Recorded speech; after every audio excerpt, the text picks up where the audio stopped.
Merci beaucoup de nous avoir invités. Moi, je vais vous parler d'endométriose.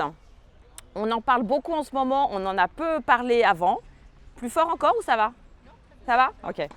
Et l'endométriose, c'est une maladie dont on ne meurt pas, donc finalement, les gens s'en fichent un peu. Les médecins, les sages-femmes, les professionnels de santé aussi, parce que justement, il n'y a pas beaucoup d'études dessus, donc on ne connaît pas très bien la physiopathologie, les mécanismes de la maladie. On ne connaît pas très bien pourquoi des femmes en ont, des femmes en ont pas. On ne connaît pas non plus comment elle va évoluer en fonction du parcours de vie des femmes. On est avec l'endométriose comme on est avec un SOPK et on aura peut-être plus d'endométriose à la ménopause parce qu'il n'y aura plus de règles. Donc c'est une maladie qui est liée aux règles et qui dure toute la vie et qui commence dès le début des règles. Mais les symptômes n'arrivent pas forcément au moment de ces règles-là non plus.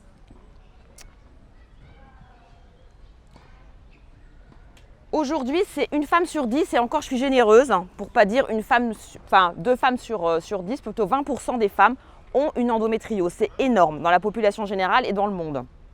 Et pourtant, le temps moyen pour faire le diagnostic, il est encore de 7 à 10 ans. 7 à 10 ans pour écouter une femme qui a des douleurs de règles et d'autres symptômes dont on va voir, c'est énorme. Ça veut dire que personne ne la croit, personne ne l'écoute. Dans la famille, dans les professionnels de santé, dans la société, il n'y a pas de reconnaissance pour dire quand vous avez mal pendant vos règles, c'est pas normal. Alors la douleur des règles qui n'est pas normale, c'est pas j'ai un peu mal, je vais quand même à l'école, je prends du Spasfon et ça va mieux, c'est pas ça. C'est j'ai mal, c'est coté à plus de 7 sur 10, les antalgiques de palier 1 ne vont pas suffire, vous allez louper l'école, votre travail, ça c'est pas normal. Vous avez mal pendant les rapports sexuels, ça c'est pas normal. Vous êtes fatigué tout le temps, ça c'est pas normal. Donc on croit les femmes qui vous racontent ça. Mais en fait, non, justement, on ne les croit pas. D'où le délai de diagnostic d'à peu près encore 7 à 10 ans. Il y a 80% des femmes qui vont avoir des règles douloureuses.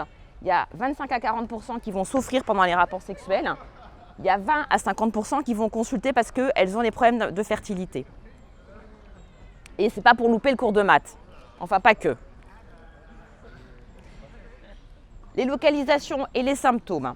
On peut en trouver un peu partout de l'endométriose. C'est pour ça que c'est compliqué, parce que finalement, on peut avoir des douleurs sur des organes qui ne vont pas forcément être atteints par l'endométriose. Donc c'est assez difficile quand vous allez arriver à une consultation et dire que vous avez mal à l'omoplate droite.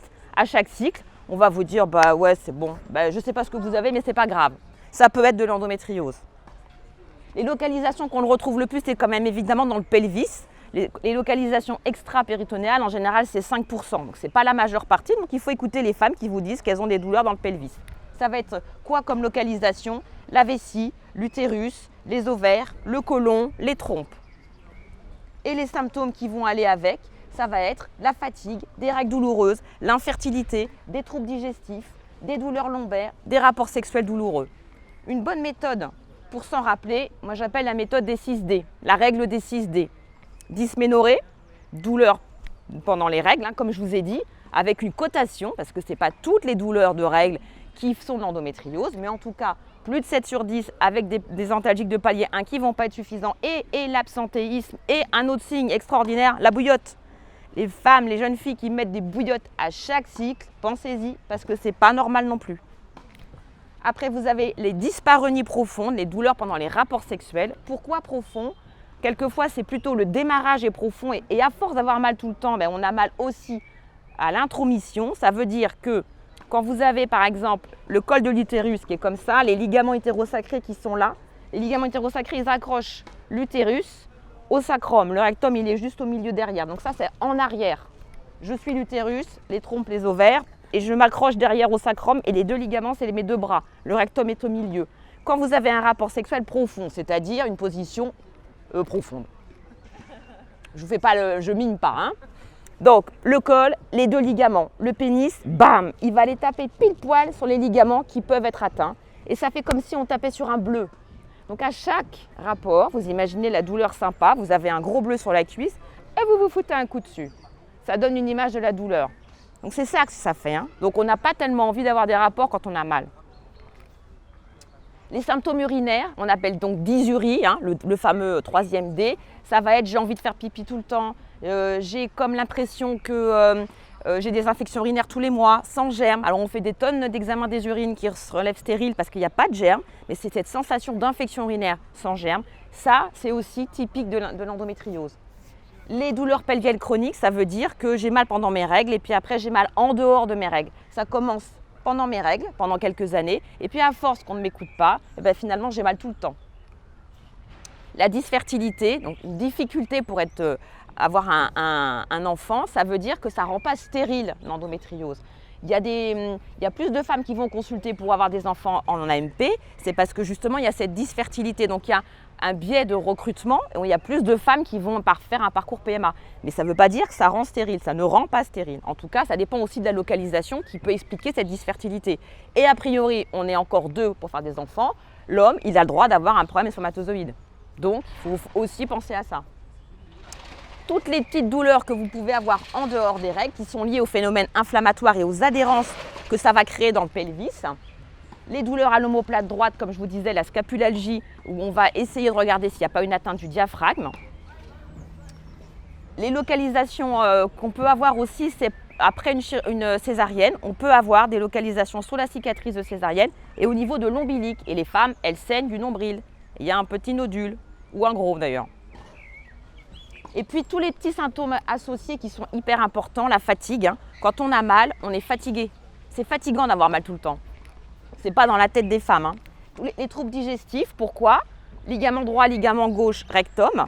Tout ça, c'est inflammé. Ça veut dire que ballonnement, diarrhée, constipation.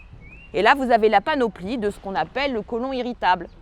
Voilà. Mais c'est bien sûr qu'on peut avoir droit à avoir un côlon irritable. Mais dans l'endométriose, les troubles digestifs, c'est 80%, 90% des femmes sans atteinte du rectum. Heureusement. Les douleurs lombaires, pourquoi? Parce que quand on a ici une inflammation, les nerfs qui vont dans le dos, ça suit le trajet du nerf. Donc on a mal dans le dos, ça descend, on a comme des sciatiques aussi. On n'a pas d'endométriose dans les pieds ni dans le dos. Ça part de là et ça suit le trajet des nerfs qui sont irrités par l'inflammation des nodules d'endométriose dans le pelvis. La douleur, moi j'ai mis un peu de temps à comprendre et avec ce schéma-là, et c'est ça que j'explique aux patientes dans la consultation, parce que l'avantage c'est que vous comprenez pourquoi quand vous avez certains types de douleurs, le dafalgan, ça ne marchera pas, l'ibuprofène, ça ne marchera pas. C'est pour ça que c'est important de le comprendre. Et le sport, ça va marcher. Premier niveau, c'est l'inflammation, les règles. Là, l'ibuprofène, le paracétamol, etc., ça peut marcher parce qu'il y a la voie NMDA en plus et le paracétamol, il fonctionne pour dire à la douleur d'arrêter de se mémoriser. Donc le paracétamol, il a du sens. L'ibuprofène, il a du sens aussi au moment de la crise, au moment de l'endométriose, au moment des douleurs de règles. Donc là, ça fonctionne. Deuxième niveau, c'est les organes. Les organes, ils ne bougent pas bien. Pourquoi? Parce que quand le nerf est irrité, il va aller dire à l'organe de moins bouger. Le fameux rectum qui ne bouge pas, ballonnement, diarrhée, constipation. La vessie qui ne bouge pas, la dysurie. Le vagin qui ne bouge pas, j'ai mal pendant les rapports. L'utérus qui ne bouge pas, j'ai mal aussi. Donc là-dedans, il faut refaire bouger tout le monde. Le sport, kiné, ostéo, pratique sportive. Troisième niveau, c'est le cerveau. On a l'air de la douleur qui est par ici. Plus je l'active, l'air de la douleur, plus j'ai mal.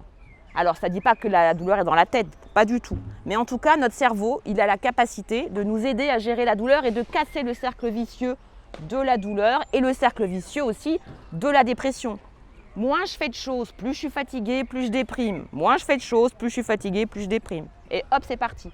Et donc là, on allume avec la petite allumette ce cercle vicieux-là qu'on doit essayer de casser. Facile à dire dans son transat ici sous le soleil, mais dans les consultations, vraiment, j'essaie de leur dire, c'est des petits trucs. Vous faites un petit peu, pas beaucoup, et que vous allez voir, vous allez y arriver, et que ça va vous faire du bien, et que vous allez oublier votre douleur. Eh bien, l'air de la douleur, vous l'aurez mis dans le placard, et vous aurez réussi à faire un truc, et vous direz, yes, c'est bon, je peux le faire. Donc en fait, c'est des petits machins, la marche, faire un peu de vélo, aller à la piscine, faire du tennis, bref. En tout cas, c'est faire de l'activité pour casser ce cercle vicieux-là et se montrer qu'on est capable de le faire. Donc c'est beaucoup dans les consultations aussi de les valoriser, parce que c'est elles qui arrivent. Moi, je ne sais pas ce qu'il faut que... Chaque patiente va être différente, donc je ne sais pas ce qui va être bien pour la patiente. Donc finalement, c'est de lui dire, mais c'est votre boîte à outils. Par contre, c'est de repartir avec des éléments de compréhension de la douleur et des mécanismes physiopathologiques de la maladie pour se dire, bah là, effectivement, là, ce que j'ai comme douleur, les douleurs neuropathiques type coup de poignard, brûlure, piqûre, ok, l'ibuprofène, ça ne marche pas, c'est pas la peine que je me gaffe de ça. Par contre, qu'est-ce que je peux faire sur ces fichues douleurs-là qui me bouffent la vie? Le traitement, alors oui, évidemment, les traitements hormonaux, la pilule. Alors moi, je dis plus ce terme-là maintenant, je dis que je donne un traitement médical. parce que c'est un médicament, on s'en sert comme médicament. Après, les patientes, elles ont tout à fait le droit de dire je veux bien le prendre, ce médicament, ou je ne veux pas le prendre. Mais il faut qu'elles sachent ce que ça veut dire de ne pas le prendre. Mais elles ont tout à fait le droit de ne pas le prendre. L'idée, c'est que l'endométriose, ça évolue lentement. On n'en meurt pas, ça ne donne pas de cancer, pas de métastase. Donc il y a des moments donnés où si on a une atteinte légère du ligament hétérosacré et qu'on ne veut absolument pas prendre d'hormones, eh ben, elles ont le droit de ne pas prendre d'hormones. Par contre, en tout cas, nous, ce qu'on fait à Saint-Jean, c'est qu'on fait un contrôle annuel pour être sûr que l'évolution, elle va rester très stable. Mais c'est en général ce qui se passe.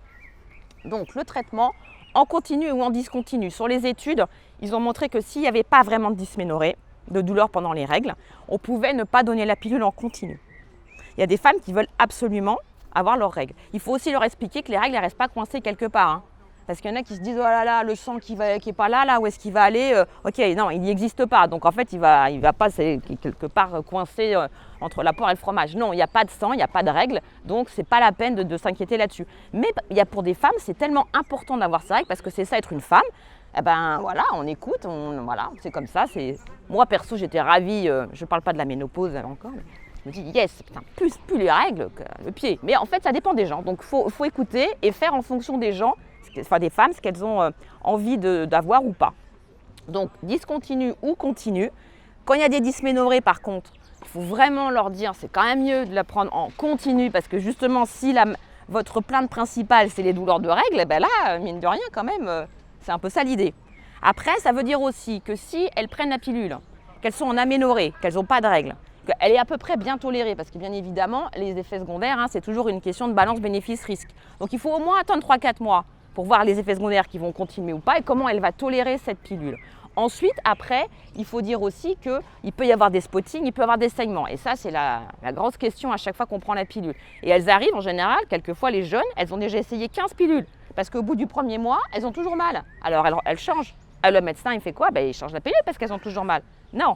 La pilule, elle n'est pas antalgique. C'est pas ça le mécanisme.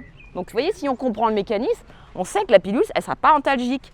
Elle va enlever les douleurs de règles, elle va arrêter l'évolution de la maladie en continu, mais elle ne va pas enlever les douleurs neuropathiques. Le coup de poignard, les brûlures, les piqûres, c'est pas ça. Ça ne marchera pas là-dessus. Donc c'est pas la peine de changer la pilule. Ce qu'on lui demande, c'est d'arrêter les règles. Si ça fonctionne, on ne change pas de pilule. Par contre, on donne d'autres médecines complémentaires, on fait d'autres choses. Ce que je vous ai écrit en dessous, c'est hyper important. Pilule ou pas pilule, d'avoir des médecines complémentaires dans le parcours de santé de ces femmes parce que on ne peut pas y arriver tout seul. Quelquefois, la pilule, elle fait hyper bien son boulot, que c'était vraiment les douleurs de règles qui étaient le pire et donc elles prennent la pilule en continu et elles vont beaucoup mieux. Eh bien, banco, tant mieux. Alors c'est sûr qu'après, quand elles vont mieux et vous lui dites faut faire du sport, faut manger comme ci, comme ça, etc., c'est un peu plus dur. Mais n'empêche que ça fait partie de la prévention primaire et qu'il faut aussi le dire. L'ostéopathie, l'acupuncture et le yoga, c'est ce qu'il y a dans les recommandations de la HAS de 2019. Il y a les nouvelles recommandations là, qui sont sorties de l'Échereux, je n'ai pas eu le temps de les lire, mais sans aucun doute que ça rebondit un peu là-dessus. Mais il y a peut-être de nouvelles études qui vont aussi parler de l'alimentation, parce que c'est vrai que c'est pas encore bien documenté au niveau de la littérature sur l'alimentation anti-inflammatoire. Donc il y en a plein qui vous disent arrêtez le gluten, arrêtez le lait. Bon, sûrement qu'il faut être un peu plus subtil, que quelquefois d'arrêter le gluten, ça fait rien, donc il faut peut-être faire autre chose. Et peut-être qu'il ne faut pas l'enlever complètement de son alimentation non plus, parce qu'une pizza, ça fait aussi plaisir. Donc bon, moi j'essaye de dire, regardez en l'enlevant 15 jours, 3 semaines si vous voyez vraiment un bénéfice, et si ce n'est pas trop le cas, après il y a plein de diététiciennes, micronutritionnistes dont c'est le métier, et pour le coup, moi je les envoie assez facilement aussi vers ces professionnels pour leur expliquer qu'on n'a pas tous les mêmes intestins. On n'a pas toutes la même endométriose, on n'a pas tous le même corps et on n'a pas tous les mêmes intestins non plus. On n'est pas égaux, ça c'est pas un scoop, mais alors là encore plus aussi. Donc l'ostéopathie, enfin tout ce qui va remobiliser à l'intérieur, c'est ça que je leur dis. Pour le deuxième niveau dont je vous ai parlé tout à l'heure, il faut rebouger les organes parce que les organes bougent de manière naturelle dans le corps. Les ovaires, les trompes, l'utérus, le vagin, tout le monde bouge. Ils ne font pas des loopings, mais ça bouge et c'est ça qui fait mal quand ça ne bouge plus. Donc il faut rebouger tout le monde à l'intérieur. Donc c'est tous les sports qui vont faire bouger à l'intérieur. Le yoga, ils ont montré que c'était aussi efficace sur les douleurs musculaires, les contractions.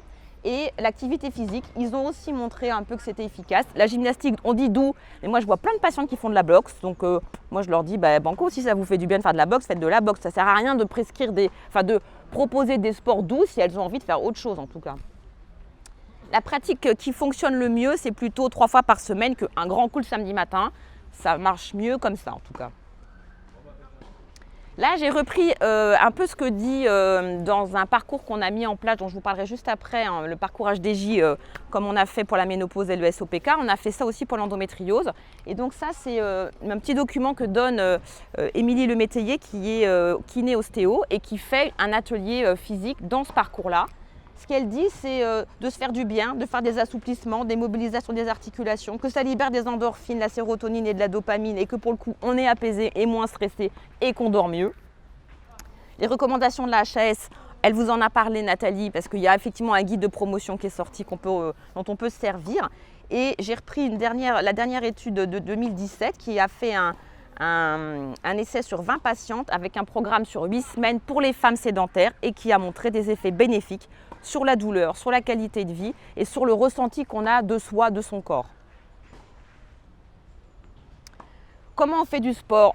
On peut le faire doucement, mais pas forcément, en fonction de ses douleurs évidemment, sans se mettre la pression, en acceptant l'irrégularité. Ça, c'est ce que je le dis aussi plus maintenant qu'avant, parce qu'on a le droit de se dire super semaine et on a le droit de se dire un peu moins bonne semaine. C'est pas très grave non plus. En tout cas, l'idée, c'est de commencer, c'est d'essayer de continuer dans la durée et c'est d'essayer de se faire du bien quand même. Le mieux, c'est, comme je vous disais tout à l'heure, au moins 3 fois par semaine plutôt qu'une seule fois le week-end. Et c'est aussi de varier un petit peu les activités, un peu d'endurance, un peu de renforcement musculaire et un peu d'assouplissement. Qu'est-ce qu'on peut choisir comme sport? Ah non, bon, j'avais mis d'autres petites photos mais on ne les voit pas. En fait, c'est comme on veut, c'est ce qui nous fait plaisir. Soit on fait des trucs un peu plus cool, tai chi, qigong, etc., yoga, pilates. Le pilates, hyper bien. J'ai trouvé, moi j'en ai fait aussi un peu. Et alors j'adore parce que j'ai l'impression de ne pas transpirer non plus et de ne pas faire grand chose. Et alors en fait, là un peu moins, mais en tout cas c'est pas mal quand même.